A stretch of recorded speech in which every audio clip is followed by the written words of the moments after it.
जय हिंद। SK Maurya education YouTube channel पर आप सभी का स्वागत है। आज हम बायोलॉजी में कंकाल तंत्र पढ़ेंगे। इससे पहले सिंड्रोम पढ़े थे। जो मानव में जो सिंड्रोम होते हैं वो क्या होते हैं उसके बारे में डिटेल से पढ़े थे कि जो टर्नर सिंड्रोम होता है वो महिलाओं में होता है। क्लिनफिल्टर सिंड्रोम जो होता है वो केवल पुरुषों में होता है। उसके बाद जो होता है पटाव सिंड्रोम और एक होता है डाउन सिंड्रोम, जिसमें पटाव सिंड्रोम और डाउन सिंड्रोम जो होता है वो दोनों में होता है। तो ये जो है सिंड्रोम के बारे में अच्छे से पढ़ लिए हैं हम। इससे पहले जो वीडियो बनाए थे, अगर आप नहीं देखे हैं तो सर्च करेंगे SK Maurya education YouTube channel को, तो आपको वीडियो मिल जाएगा। आज हम स्टार्ट करते हैं कंकाल तंत्र। तो कंकाल तंत्र क्या है इसके बारे में कुछ जानकारी जो है लेंगे। तो चलिए स्टार्ट करते हैं। अगर आप इस चैनल पर नए हैं तो इस चैनल को सब्सक्राइब जरूर कर लें ताकि इस तरह की वीडियो आपको मिलता रहे। वीडियो देखने के बाद आप ज़रूर कमेंट करके बताएं आपको वीडियो कैसा लगा। तो चलिए स्टार्ट करते हैं। देखिए, कंकाल तंत्र मानव में जो है कंकाल तंत्र जो होता है वो है दो प्रकार के होता है। कंकाल तंत्र दो प्रकार के होता है। एक होता है बाहरी कंकाल और एक होता है आंतरिक कंकाल। बाह्य कंकाल, जैसे बाह्य कंकाल सभी जो जितने भी कीट हैं वो बाह्य कंकाल में आ जाते हैं। और आंतरिक कंकाल जो होते हैं वो सभी जो है एनिमल, हम लोग जैसे जो हो गए, हम लोग जो हैं वो आंतरिक कंकाल में आते हैं। अब बाह्य कंकाल में जैसे में आता है वो कीट हो गया, कीट में हो गया केकड़ा हो गया, और सीप हो गया, घोंघा आप देखे होंगे नदी में जो रहता है वो हो गया, और उसके बाद है बिच्छू हो गया। इस तरह से जो है कीटों में कॉकरोच हो गया। तो ये सभी में जो है बाहरी कंकाल पाया जाता है। बाहर जो देखेंगे तो आप स्क्रीन पर आपको दिख रहा होगा केकड़ा में जो है आपको वो इस तरह का जो है बाहर कंकाल दिखता है। और बाहर से आप उसको अगर दबाते हैं तो आपको हार्ड लगेगा उसको, आप केकड़ा को देखेंगे तो। उसके बाद है बिच्छू को भी देखेंगे, स्क्रीन पर आपको दिख रहा होगा कि जो है बिच्छू जो है थोड़ा हार्ड दिखता है ऊपर से, तो वो जो है उसका जो कंकाल होता है वो बाहर होता है। उसके बाद कॉकरोच है, घोंघा आपको दिख रहा होगा स्क्रीन पे, वो भी जो है वो बाहर से हार्ड होता है। तो उसका जो मुलायम भाग जो होता है वो अंदर होता है और वो जो है कीट में होता है। तो ये सभी जो है बाह्य कंकाल जो है कीटों में होता है। तो उसका जो कंकाल होता है वो बाहर बना होता है, शरीर जो है उसके अंदर होता है। यानी मुलायम भाग जो है उसको बचाने के लिए जो है कंकाल को बाहर देता है कीटों में। तो कंकाल जो है बाह्य कंकाल जो होता है वो कीटों में होता है। केकड़ा हो गया, बिच्छू हो गया, कॉकरोच हो गया, सीप हो गया, घोंघा हो गया, ये सभी में जो है बाह्य कंकाल पाया जाता है, ताकि जो है वो अपना रक्षा कर सके। जैसे मच्छर देखे होंगे कि आप जैसे ही उसको मारते हैं तो अगर हल्का अगर उसको मारते हैं तो उसको चोट नहीं लगता है, वो बाद में गिरता है और उसके बाद जो है कुछ देर के बाद उड़ जाता है। तो उसको जो है हड्डी बाहर रहने के कारण जो है उसको उतना जो है चोट नहीं लगता है, यानी वो जो है सुरक्षा करता है। छोटे छोटे कीटों को जो है बाहर कंकाल दे करके उसको सुरक्षा करता है शरीर को। तो शरीर का जो मुलायम भाग होता है बाह्य कंकाल में वो अंदर जो है शरीर जो होता है उसके जो है बाह्य कंकाल में कीट का जो शरीर होता है वो कंकाल के अंदर में होता है, ताकि जो है शरीर को रक्षा जो है कर सके, क्योंकि वो छोटा होता है। तो ये हो गया बाह्य कंकाल जो कि कीटों में होता है। अब है आंतरिक कंकाल। आंतरिक कंकाल में एनिमल आ जाते हैं। हम लोग जो हैं, हम लोग का जो कंकाल होता है वो शरीर के अंदर होता है और जो शरीर होता है वो कंकाल के बाहर होता है। तो आंतरिक कंकाल किस में होगा? एनिमल में हो गया, पशु में हो गया। ये सब जो गाय भैंस जो जितने भी हैं, बकरी हो गया, शेर बाघ, जितना भी मतलब जो है वो कंकाल जिनका भी अंदर होता है शरीर के, वो जो है आंतरिक कंकाल में आते हैं। तो मानव हो गया, गाय भैंस बकरी कुत्ता जितने भी हैं ये सभी आंतरिक कंकाल में आते हैं। भैंस देख रहे होंगे, मानव में आप देखेंगे कि जो है उसका अगर आंतरिक कंकाल देखेंगे मानव का तो सबका एक समान दिखता है। कंकाल अगर शरीर से जो है अलग कर दिया जाए कंकाल को, जो आंतरिक कंकाल जो होते हैं अगर शरीर उससे अलग कर दिया जाए, केवल अगर कंकाल को देखा जाएगा, हड्डी को अगर देखते हैं तो सबका जो है बनावट सेम दिखता है। अगर पशु में अगर देखेंगे, गाय भैंस जो कुत्ता हो गया, उसमें अगर जो शेप देखेंगे उसका शरीर को हटाने के बाद, यानी मांस जो उस पर जो चढ़ा रहता है कंकाल के ऊपर में, उसको अगर हटा देंगे तो सबका जो है सेम दिखेगा। लेकिन इसका जो है बाह्य कंकाल में जो कीट होते हैं उसका बाहर से जो है हड्डी चढ़ा हुआ रहता है, बाहर से जो है उसका कंकाल रहता है, तो उसका लगभग जो है कीट जो है सभी एक समान दिखते हैं। एक समान मतलब रहते नहीं हैं, लेकिन जो है एक समान जो है दिखते हैं। तो बाह्य कंकाल में जो है हड्डी बाहर रहने के कारण जो है वो एक समान लगभग दिखते हैं। लेकिन आंतरिक कंकाल में हड्डी जो है शरीर के अंदर होने के कारण उनका शरीर जो है, शरीर चढ़ने के कारण, उसमें मांस चढ़ने के कारण जो है अलग अलग जो है दिखने लगता है। लेकिन यही चीज़ अगर कंकाल से अगर शरीर को बाहर कर दिया जाए, मांस हटा दिया जाए, केवल अगर कंकाल को देखा जाए, तो मानो अगर जो है वो लड़का और लड़की जो है से अगर जो है पुरुषों और महिलाओं में जो है पता नहीं चलेगा कौन क्या है। तो जो है कंकाल अगर देखेंगे तो पता नहीं चलेगा। तो ये जो है अंतर इन दोनों में होता है। कीट जो है वो उसका बाहर में जो कंकाल होता है वो लगभग समान होता है, जबकि इसका जो है अंदर का जो कंकाल होता है वो लगभग समान होता है। बाहर से ये जो है अलग दिखते हैं, शरीर को या मांस चढ़े हुए रहते हैं शरीर पे, कंकाल पे, तब अलग दिखते हैं। तो ये हो गया आंतरिक कंकाल। मानव, गाय, भैंस, बकरी ये सभी में होते हैं। आप देख रहे होंगे गाय में जो है, गाय का जो शेप देख रहे होंगे जो है वो मांस उस पर से हटने के बाद जो है उसका जो है कंकाल दिखता है। स्क्रीन पर आप देख रहे होंगे जो है गाय का जो है जो हड्डी जो है उसका केवल दिख रहा है, मांस जो है हटा हुआ है।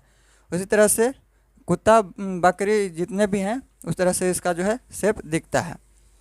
तो अब है कि बोन, कंकाल हो गया। अब जो है बोन में क्या क्या पाए जाते हैं? बोन यानी हड्डी, अस्थि, उसी को हड्डी या अस्थि उसी को बोलते हैं बोन।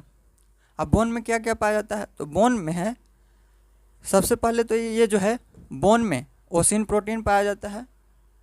बोन में ओसिन प्रोटीन एक पाया जाता है, और वो जो है इसमें जो हम लोग के शरीर में जो हड्डी का जो निर्माण होता है, हड्डी में जो विभाजन होता है वो किससे होता है? ऑस्टियोब्लास्ट के कारण होता है। अस्थियों में जो विभाजन होता है वो किसके कारण होता है? ऑस्टियोब्लास्ट के कारण। जबकि इससे पहले हम पढ़े थे कि कोशिका में जो विभाजन होता है वो साइटोप्लाज्म के कारण होता है। कोशिका में जो विभाजन होता है किसके कारण होता है? साइटोप्लाज्म के कारण होता है।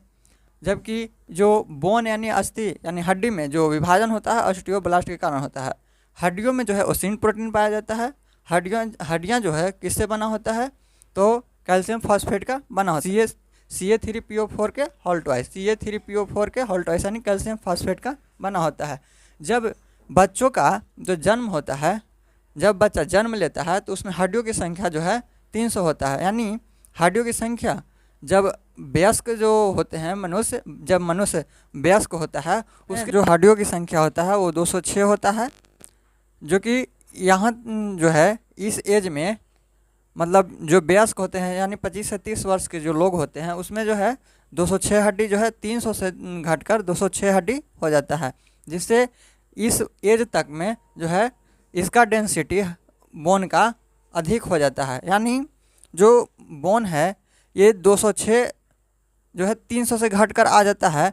तो इससे जो ऊपर के एज के लोग होते हैं, अगर उनका जो हड्डी अगर टूटता है तो जुटने में परेशानी होता है, यानी जल्दी नहीं जुट पाता है। लेकिन जो बच्चे होते हैं उसमें हड्डी जुट रहे होते हैं, इसलिए अगर बच्चे का जो हड्डी होता है टूट अगर जाता है तो उसमें जो है हड्डी फिर बन जाता है, यानी हड्डी आसानी से जुड़ जाता है। लेकिन जैसे जैसे एज ऊपर जाता है, जैसे बूढ़ा हो जाते हैं, तो बूढ़ा जो होते हैं उन लोग में टूटने के बाद, हड्डी टूटने के बाद जल्दी ज्वाइंट नहीं होता या फिर होता ही नहीं है। तो वयस्क में हड्डियों की संख्या जो है 206 हो जाता है, जिससे डेंसिटी इसका ज़्यादा हो जाता है। और अब है अस्थि। अस्थि और अस्थि जब मिलता है तो लिगामेंट बनता है। अस्थि और अस्थि जब मिलता है तो लिगामेंट बनता है, और अस्थि और मांसपेशी जब मिलता है तो टेंडन बनता है। अस्थि और मांसपेशी जब मिलेगा तो टेंडन बनेगा। इसके बाद है मांस और मांस मिलेगा तो सेलेक्सोर। मांस और मांस मिलेगा सेलेक्सोर। अस्थि और मांसपेशी मिलेगा टेंडन, और हड्डी और हड्डी यानी बोन और बोन यानी अस्थि और अस्थि सब वही है, वो जब मिलेगा, अस्थि और अस्थि जब मिलेगा तो जो है लिगामेंट का निर्माण होगा। अब है बोन बोन के अंदर यानी हड्डी के अंदर में ही जो है ब्लड का निर्माण होता है, जिसे बोन मैरो कहते हैं यानी अस्थि मज्जा कहते हैं। तो ब्लड का निर्माण कहाँ होता है? बोन मैरो में होता है। जो बोन मैरो आप देख रहे होंगे स्क्रीन पर, जो है इस तरह से जाली टाइप का होता है। बोन मैरो इस तरह से जाली के टाइप का होता है। जो नॉनवेज खाते होंगे वो जब खाते हैं तो अंदर में दिखते होंगे थोड़ा थोड़ा जो है जाली टाइप के दिखता है, वही जो है बोन मैरो होता है। तो ये जो है बोन मैरो अस्थि मज्जा, ब्लड का निर्माण किस में होता है? तो बोन मैरो में होता है। तो ब्लड जो है बोन के अंदर ही अस्थि मज्जा होता है, उसी में जो है ब्लड का निर्माण होता है। इसी में जो है लिम्फ भी होता है, इसी के अंदर में लिम्फ भी होता है। लिम्फ यानी लसिका बोलते हैं। जो रोगों से जो लड़ने का जो क्षमता होता है वो है लिम्फ, यानी जो हड्डी होता है बोन, उसका जो ऊर्जा देने का काम करता है लिम्फ करता है। यानी हड्डी को जो सुरक्षा प्रदान करता है उसको अगर लिम्फ अगर ख़राब हो जाता है तो हड्डी जो है काम करना बंद कर देता है, जिससे जो है पोलियो हो जाता है। और वो जहाँ पे वो काम करना बंद करता है वो जो है उस तरफ काम करना बंद हो जाता है, वो काम नहीं करता है। अगर ये मान लिए यहाँ पे अगर इस तरह से जो है इस साइड में अगर लिम्फ अगर ख़राब हो गया है, वो काम नहीं कर रहा है, तो इस तरह का जो है हाथ जो है काम नहीं करेगा। तो ये जो है ब्लड जो है बनता भले ही है बोन में यानी अस्थि में, लेकिन वो हड्डी जो है ब्लड नहीं लेता है। हड्डी जो है ब्लड नहीं लेता है। हड्डी का जो ऊर्जा मिलता है वो लिम्फ के द्वारा मिलता है, यानी लिम्फ जो होता है उसको सुरक्षा प्रदान करता है। अगर लिम्फ को कुछ हो जाता है तो हड्डी जो है काम करना बंद कर देता है, जिससे पोलियो हो जाता है। अब बोन जो है, बोन एक हड्डी जो है कमज़ोर होता है, एक मजबूत हड्डी होता है। एक कमज़ोर हड्डी और एक मजबूत हड्डी होता है। तो कमज़ोर हड्डी जो होता है वो उसी को कार्टिलेज या फिर उपास्थि बोलते हैं, और जो बोन यानी हड्डी होता है वो जो मजबूत जो हड्डी होता है उसको अस्थि बोलते हैं। तो कमज़ोर हड्डी कार्टिलेज यानी उपास्थि, जैसे ये जो हड्डी है ये बीच का जो मजबूत हड्डी हो गया, और किनारे में जो होता है इस तरह से ये है कार्टिलेज, ये है कार्टिलेज। ये जो है वाइट कलर का होता है। आप देखे होंगे जो नॉनवेज खाते हैं वो देखे खाए भी होंगे, खाने के बाद जो है ये इतना जो यहाँ तक जो रहता है, जहाँ से जो हड्डी मूवमेंट करता है, जहाँ से हड्डी जो जहाँ पर जॉइंट हड्डी होता है वहाँ पे जो है मूवमेंट के लिए जो है ये कार्टिलेज होता है। मूवमेंट के लिए यहाँ पे लिक्विड छोड़ते रहता है ताकि जो है हमेशा फिसलन बना रहे, और ये मुलायम रहने के कारण जो है आसानी से मूव करता है। तो ये दोनों तरफ जो होता है वो उपास्थि होता है, यानी कार्टिलेज होता है, बीच में जो है मजबूत हड्डी होता है, और बीच में डॉट डॉट टाइप टाइप के जो है जाली की तरह जो होता है वो बोन मैरो होता है, जिसमें ब्लड का निर्माण होता है। तो ये था आपका जो है, इसी में जो है लिम्फ होता है जो हड्डी को सुरक्षा प्रदान करता है यानी ऊर्जा प्रदान करता है, जिससे हड्डी जो है अपना कार्य करता है। तो लिम्फ है यानी लिम्फ को लसिका बोलते हैं हिंदी में। लिम्फ अगर काम करना छोड़ दे, लिम्फ जो है इसी के अंदर में जो है लिम्फ बॉक्स बना होता है, इसी के अंदर में हड्डी के अंदर में जो है जगह जगह पर लिम्फ बॉक्स बना रहता है, उसी से जो है हड्डी अपना ऊर्जा लेता है, और लिम्फ ही जो है हड्डी को ऊर्जा देता है। ये ब्लड भले ही बनता है इसमें बोन मैरो में जो है हड्डी में, लेकिन हड्डी को जो है ब्लड नहीं मिलता है। हड्डी को जो है ऊर्जा जो मिलता है वो लिम्फ के द्वारा मिलता है। अगर लिम्फ अगर ख़राब हो जाता है तो हड्डी काम करना छोड़ देता है, जिससे जो है जिस तरफ जो है लिम्फ काम करना बंद कर देता है वो जो हड्डी काम करना छोड़ देता है। जिस तरह से जो है पोलियो होता है उसमें जो है लिम्फ जो है ख़त्म हो जाता है यानी मर जाता है ख़राब होने के कारण। वो जो जहाँ पे लिम्फ ख़राब हो जाता है, जिस तरफ ख़राब होता है वो फिर काम करना बंद कर देता है। तो ये था आपका कंकाल तंत्र। उम्मीद है आपको समझ में आ गया होगा जितना हम बताएं। तो अगर आपको वीडियो अच्छा लगा तो वीडियो को लाइक शेयर एंड सब्सक्राइब जरूर करें। Thank you.